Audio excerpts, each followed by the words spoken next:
নমস্কার সকল দর্শক বন্ধুদেরকে অনেক অনেক স্বাগত জানিয়ে শুরু করছি আজকের সৌভাগ্যের সূচনা অনুষ্ঠান।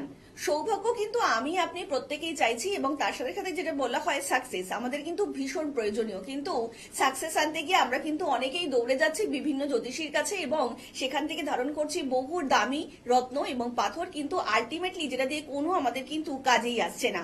আমরা কিন্তু প্রত্যেকেই সেই একটা জায়গায় গিয়ে হতাশ হচ্ছি, কিন্তু এই হতাশার জায়গা থেকেও যিনি আমাদেরকে একটু সুন্দরভাবে আমাদের জীবনকে গুছিয়ে তুলতে পারেন তিনি হচ্ছেন মাতৃসাধক তন্ত্র জ্যোতিষ বিমল মুখার্জি। আমরা আজকেও কিন্তু আপনাদের জন্য একটা বিশেষ অনুষ্ঠান নিয়ে এসেছি, সেটা হচ্ছে রুদ্রাক্ষের ওপরে।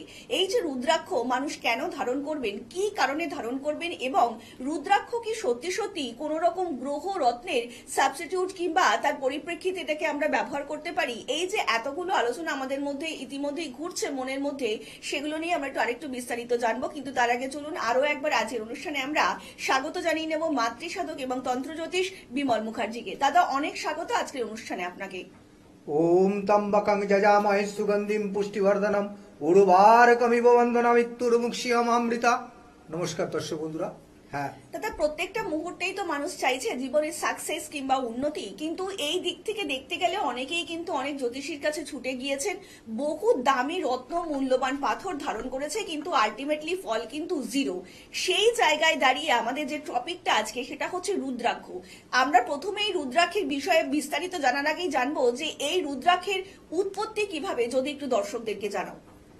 দেখো, রুদ্রাক্ষ, ঠিক আছে, এই রুদ্র দেবতার অক্ষ হইতে এই রুদ্রাক্ষের জন্ম হয়। মানে রুদ্র দেবতা মানে মহাদেবের চোখের অশ্রুর জল, সেইখান থেকে কিন্তু এই রুদ্রাক্ষ তৈরি হয়, মানে সৃষ্টি হয়। ঠিক আছে, আমি প্রথমে বলি, তুমি যে কথাটা বললে যে বহু টাকা খরচা করে তারা রত্ন পড়েছে বা তারা ঠিকভাবে প্রতিকার পায়নি, তো সেই হিসেবে বলতে পারি যে এই যে রত্ন পড়ার ব্যাপারটা আর এই রুদ্রাক্ষের পড়ার ব্যাপারটা, এটা কিন্তু একদম সম্পূর্ণ আলাদা।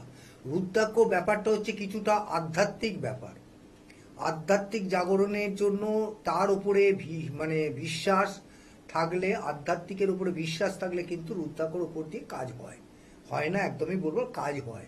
ঠিক আছে, কিন্তু যে রুদ্রাক্ষর ব্যাপারটা কি, রুদ্রাক্ষ একমুখী থেকে 21 মুখী পর্যন্ত রুদ্রাক্ষ হয়, কিন্তু একমুখী থেকে 9 মুখী পর্যন্ত যে রুদ্রাক্ষটা, এটা ওই আমাদের 9টা গ্রহের উপরে হয়। যেমন ধরো রবি, চন্দ্র, মঙ্গল, বুধ, বৃহস্পতি, শুক্র, শনি, রাহু, কেতু, এই 9টা গ্রহের 9টা আলাদা আলাদা মুখী রুদ্রাক্ষ আছে। ঠিক আছে, বেশিরভাগ ক্ষেত্রে এই যে দেখবে তুমি রুদ্রাক্ষ কিন্তু বেশিরভাগ ক্ষেত্রে এই যে সমতলেও কিন্তু এখন হচ্ছে। ঠিক আছে, কিন্তু এই রুদ্রাক্ষ বেশিরভাগ ক্ষেত্রে পাহাড়ি পার্বত্য অঞ্চলে বেশি হয়। একদমই তাই দাদা, কিন্তু প্রত্যেকটা মুহূর্তে এটাই চাইছেন। আপনারাও কিন্তু জানেন রুদ্রাক্ষের যে সৃষ্টি সেটা কিন্তু বাবা মহেশ্বর কিংবা ভোলানাথের চোখের অশ্রু থেকেই কিন্তু সৃষ্টি হয়েছে, এবং চোখের অশ্রু থেকে যখন কোনো জিনিসের উৎপত্তি হয় তার পাওয়ার কতটা আপনারা বুঝতেই পারছেন, এবং এই পাওয়ার আপনারা জীবনে কিভাবে ইউটিলাইজ করবেন কিংবা কতমুখী রুদ্রাক্ষ ঠিক আপনাদের কোন কোন প্রয়োজন এটা কিন্তু অবশ্যই জানা দরকার, এবং তার জন্যই কিন্তু আপনাদেরকে যোগাযোগ করতেই হবে মাতৃসাধক এবং তন্ত্র জ্যোতিষ বিমল মুখার্জির সঙ্গে। আমরা আরেকটু বিস্তারিত আলোচনায় আসবো, কিন্তু ইতিমধ্যেই আরো একজন কলার বন্ধু উপস্থিত। নমস্কার, অনেক স্বাগত আপনাকে এই অনুষ্ঠানে। কে বলছেন? হ্যাঁ নমস্কার। নমস্কার, বলুন কে বলছেন? হ্যাঁ আমি কৃষ্ণেন্দু রায় বলছি। হ্যাঁ বলুন, কার সম্বন্ধে জানবেন? হ্যাঁ, আমার বোনের বিষয়ে জানবো। আচ্ছা, বোনের নাম বলবেন এবং জন্ম তারিখ বলবেন। হ্যাঁ, বোনের নাম হচ্ছে আশালতা জানা। আর জন্ম তারিখ হচ্ছে 8 জানুয়ারি 2004। 8ই জানুয়ারি 2004। আচ্ছা, জন্ম সময়? সময়টা এই সকাল 8:37 থেকে 1:40। সকাল 8:37 থেকে 8:40। জন্মস্থান? বাঁকুড়া। বাঁকুড়া। এবার বলুন কি প্রশ্ন আছে আপনার বোনের জন্য? বোনের বিবাহ নিয়ে জানতে চাই। আমি বিয়েটা মানে দেখা হচ্ছে, কিন্তু হচ্ছে না, কেটে যাচ্ছে। আচ্ছা, বিবাহ সংক্রান্ত সমস্যা। হ্যাঁ, 2-3 জায়গায় দেখা হচ্ছিল, কিন্তু সে কালেকশনটা কেটে গেল, হচ্ছে না। হ্যাঁ, তো তুমি ভাই, তোমাকে যেটা বলি যে তোমার বোনের এই ল্যাটাল চার্ট কি এলাকা কাউকে দেখিয়েছো? না না, দেখাওনি, কিন্তু তাহলে শোনো, তোমার বোনের যেটা প্রবলেম যেটা হচ্ছে, তোমার বিবাহের যে প্রবলেম যেটা বোনের হচ্ছে, তোমার বোনের যে রবির যে পজিশনটা আছে, সেই পজিশনটা কিন্তু খুব মানে একদম নেগেটিভ হয়ে বসে আছে, ঠিক আছে? তুমি অবশ্যই তুমি কোনো একটা ভালো জ্যোতিষীকে দেখিয়ে তুমি কিন্তু এর একটা প্রতিকার করিয়ে নাও, ঠিক আছে? তাহলে কিন্তু তোমার বোনের কিন্তু বিবাহের ইয়েটা ঠিক হয়ে যাবে, ঠিক আছে?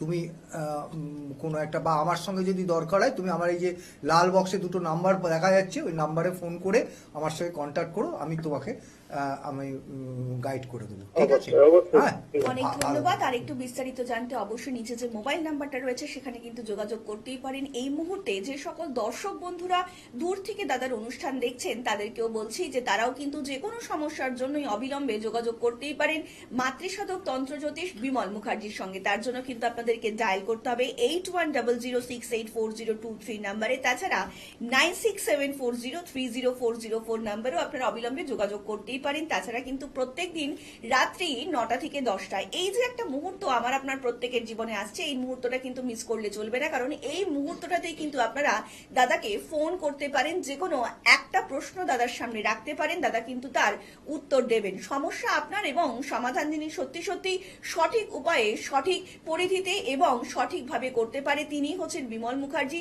তাছাড়া কিন্তু আপনারা বিমল মুখার্জিকে পাচ্ছেন সোমবার শিয়ালদায়, মঙ্গলবার ব্যারাকপুরে, বুধবার শোভাবাজার, বৃহস্পতিবার কালীঘাটে, শুক্রবার বর্ধমানে, শনিবার মেঝেদায় আর দক্ষিণেশ্বরে এবং রবিবার চন্দননগর ও চুচুড়াতেও কিন্তু আপনারা পাচ্ছেন বিমল মুখার্জিকে। আমরা ইতিমধ্যেই যারা নিকটবর্তী স্থানে থাকেন তারা তো প্রত্যেকেই জানেন, এবং যারা এখনো বিভিন্ন সমস্যার মধ্যে রয়েছে তারা কিন্তু অবিলম্বে যোগাযোগ করতেই পারেন। শুধুমাত্র আপনাদের জন্যই কিন্তু দাদা ছুটে যাচ্ছেন বিভিন্ন চেম্বারে। দাদা, যেটা নিয়ে আমরা কথা বলছিলাম রুদ্রাক্ষ নিয়ে আর কি, তো এই রুদ্রাক্ষের ঠিক মানে পরিধান করার কি কোনো রকম সময়সীমা কিংবা বয়স রয়েছে? না, এই রুদ্রাক্ষ ব্যাপারটা আমি তোমাকে বলি। এই রুদ্রাক্ষ, এই যে একমুখী থেকে নমুখী যেটা আমি বললাম, এই একমুখী নিয়েই বলতে গেলে আমি আজকে যে আমাদের যে শর্ট টাইম তাতেই আমি বলছি, এই কিছুক্ষণ আগে যে ফোন করেছিল ভদ্রলোক তার বোনের ব্যাপারে, ওর যে রবির ব্যাপারটা বলছিলাম, রবির জন্য যে প্রবলেমটা হচ্ছে, এটার জন্য কিন্তু এই যে একমুখী রুদ্রাক্ষ এই রবির জন্য সব থেকে শ্রেয়, ঠিক আছে? এই রবি যাদের খারাপ আছে, ন্যাটাল চার্টে যাদের রবির, অবশ্যই কোনো একটা জ্যোতিষীকে দিয়ে এটাকে দেখিয়ে তবে পড়তে হবে, ঠিক আছে? আর একটা যেটা হচ্ছে সেটা হচ্ছে প্রথম জানতে হবে যে এই যে একমুখী রুদ্রাক্ষ, এই একমুখী রুদ্রাক্ষ কিন্তু দু রকম হয়, একটা গোল মতো হয় আর একটা চন্দ্রাকৃতি হয়, ঠিক আছে? এই চন্দ্রাকৃতিটা সাধারণত হচ্ছে বাজারে অ্যাভেলেবেল আছে, ঠিক আছে?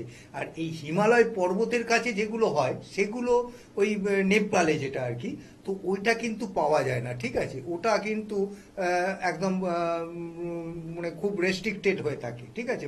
পাওয়াই যায় না গোল মতো যে রুদ্রাক্ষটা, একমুখী রুদ্রাক্ষ, ঠিক আছে? এই ইন্দোনেশিয়ার যে তৈরি হয়, ইন্দোনেশিয়াতে একমাত্র রুদ্রাক্ষর চাষ হয়, ঠিক আছে? যেটাকে আমরা ভদ্রাক্ষ বলি। এই রুদ্রাক্ষ আর ভদ্রাক্ষর মধ্যে তফাৎই হচ্ছে এটা। রুদ্রাক্ষ হচ্ছে যেগুলো হিমালয় পার্বতে, হিমালয়ের পাদদেশে তৈরি হয়, আমাদের ইন্ডিয়াতে, ভারতে, নেপালে হিমালয়ের পাদদেশে যেসব রুদ্রাক্ষগুলো তৈরি হয় সেগুলো হচ্ছে রুদ্রাক্ষ, ঠিক আছে? আমরা বলছি। আর আরেকটা হচ্ছে যে ভদ্রাক্ষ, যেটা হচ্ছে ইন্দোনেশিয়া, জাভা এসব জায়গায় যেগুলো তৈরি হয় সেগুলো হচ্ছে ভদ্রাক্ষ, ঠিক আছে?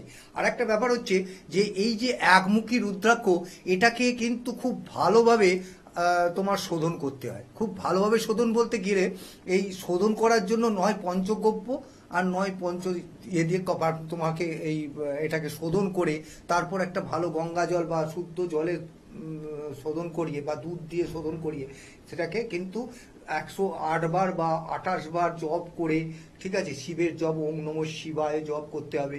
বা এই যে রবির সূর্যায় নমঃ, এই যে রবির জপটা, এই জপটাও করতে হবে, কারণ তবে সেটা কিন্তু সম্পূর্ণ পূর্ণতা পাবে এবং সেই ক্ষেত্রে কাজে লাগবে, ঠিক আছে? আরেকটা হচ্ছে যে এই যে মানে একমুখী রুদ্রাক্ষ পড়ার নিয়ম হচ্ছে লাল সুতো দিয়ে পড়তে হবে, গলায় পড়তে হবে, ঠিক আছে? একটা ছোট্ট টোটকা, আজকে সময় একদম অল্প আছে, একটা ছোট্ট টোটকা আমি রুদ্রাক্ষর মধ্যে বলি। যেসব বাচ্চাদের লেখাপড়ায় দেখবেন কোনো রকমভাবে মনোসংযোগ হচ্ছে না বা লেখাপড়া করতে চাইছে না, সেসব বাচ্চাকে আপনারা 4মুখী ও 6মুখী রুদ্রাক্ষ একই সঙ্গে এই দুটো রুদ্রাক্ষ পরিয়ে দিন। তাতে দেখবেন আপনারা অবশ্যই এটাকে শোধন করে পড়াবেন, যে কোনো পুরোহিতকে দিয়ে শোধন করে মন্দিরে শোধন করে পড়াবেন, দেখবেন আপনাদের বাচ্চাদের লেখাপড়ায় কিন্তু মন বসবে এবং লেখাপড়ার জন্য এই যে দুটো রুদ্রাক্ষ বললাম, এই রুদ্রাক্ষ কিন্তু খুব কাজের কাজ করবে। যে কোনো কাজে অবধারিত ফল পেতে আপনাদের কিন্তু অবশ্যই যোগাযোগ করতেই হবে মাতৃসাধক এবং তন্ত্রজ্যোতিষ বিমল মুখার্জির সঙ্গে। আজকের মতন অনুষ্ঠান কিন্তু আমাদের এখানেই শেষ করতে হচ্ছে এবং কথা দিয়ে যাচ্ছি দেখা হবে আগামী পর্বে। সকলে অনেক ভালো থাকবেন। নমস্কার। নমস্কার।